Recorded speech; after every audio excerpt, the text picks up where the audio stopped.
filho do Maurício de Souza, não ganha ação em que pleiteava indenização por danos morais em decorrência de recebimento de produto diverso daquele que adquiriu no marketplace.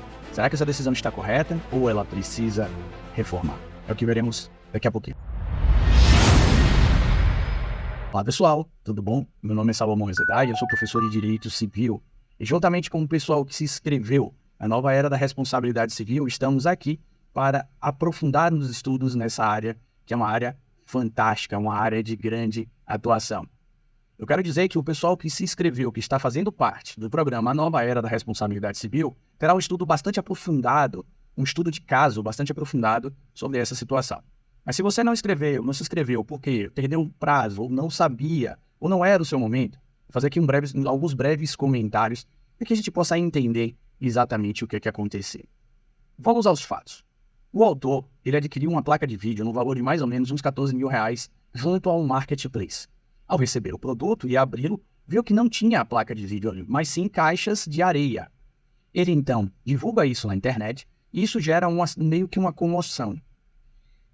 Ele entra em contato com o marketplace e aqui vai um ponto interessante. Ele recebe o mesmo produto após o contato do marketplace, aí por volta de 3 semanas depois do fato.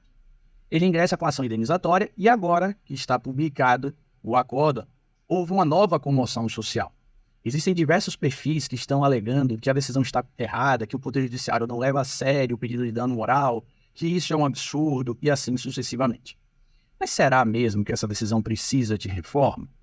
Vamos lá, estabelecendo alguns paradigmas. Ponto 1, houve a aquisição. Ponto 2, o produto não foi recebido no momento. Ponto 3, o produto foi recebido até 3 semanas depois, após o contato do ocorrido por parte do autor. Vamos dar uma olhadinha lá na decisão. Antes. A decisão ela é pública, a decisão já foi publicizada e por isso eu estou usando aqui. Legal? Vamos lá dar uma olhada. Olha só a ementa da decisão. Compra e venda, ação indenizatória, sentença de improcedência. Apelo dos autores, recebimento de produto diverso do adquirido. Contatos com a ré, que resultaram na posterior entrega do produto efetivamente comprado. Dano moral, não configurado. Inversão do ônus probatório, incabível. Prova que poderia ter sido produzida pelos autores. Dano material, não demonstrado. Ausência de nexo de causalidade, teoria da causalidade adequada, artigo 403 do Código Civil, sentença mantida. Honorários advocatícios aumentados, apelo desprovido. Então perceba que nesta decisão houve a análise de 2 pontos. Um ponto referente aos danos materiais e um ponto referente aos danos morais. Quanto aos danos materiais, a gente tem que chamar a atenção que foi devidamente entregue, tá? Então está aqui, ó. É importante destacar que o componente gráfico foi devidamente entregue após cerca de 3 semanas do ocorrido. Então, o dano material, ele não existe. O autor aplicou 14 mil reais para comprar a placa de vídeo e ele recebeu essa placa de vídeo. Não recebeu no momento, mas cerca de 3 semanas depois.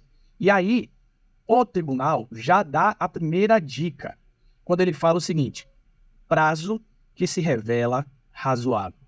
Quando ele fala isso aqui, pessoal, prazo que se revela razoável, ele já está eliminando algumas possibilidades de indenização por danos morais, como, por exemplo, a perda, o dano moral por desvio produtivo.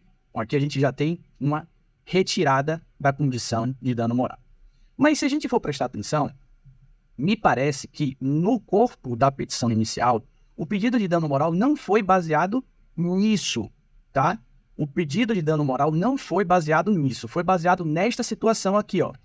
Assim, ainda que o autor tenha tido o infortúnio de sofrer uma piora na sua saúde, a situação narrada configura como mero aborrecimento, não havendo que se falar em dano moral.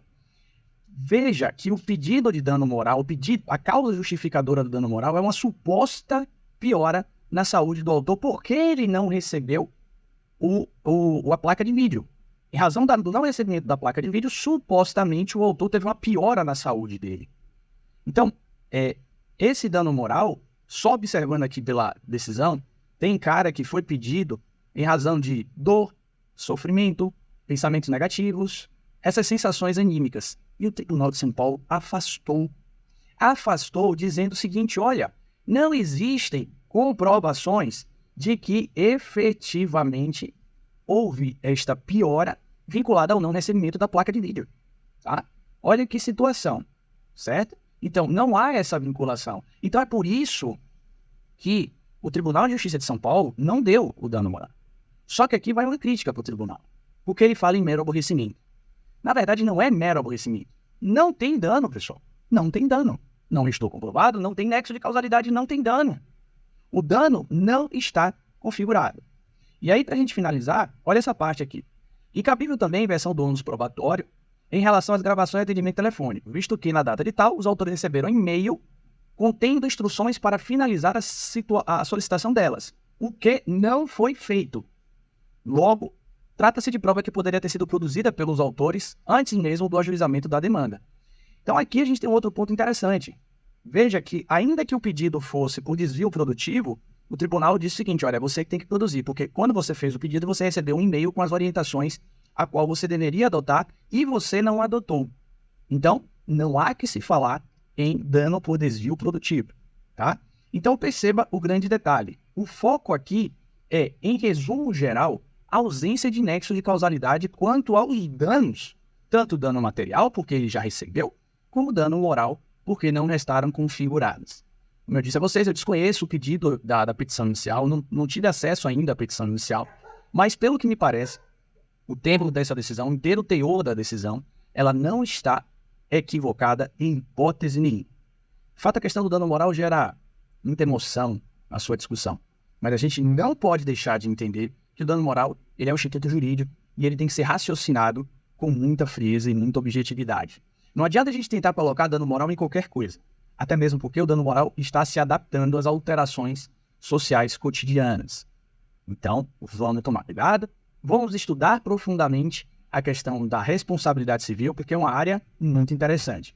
Você que está na nova era, se prepara, vamos fazer estudo de caso sobre situações como essa. Se você ainda não está, fica atento, porque haverá novas inscrições dentro de pouco tempo. Tá bom, pessoal? Espero ter ajudado vocês. Um abraço e até a próxima.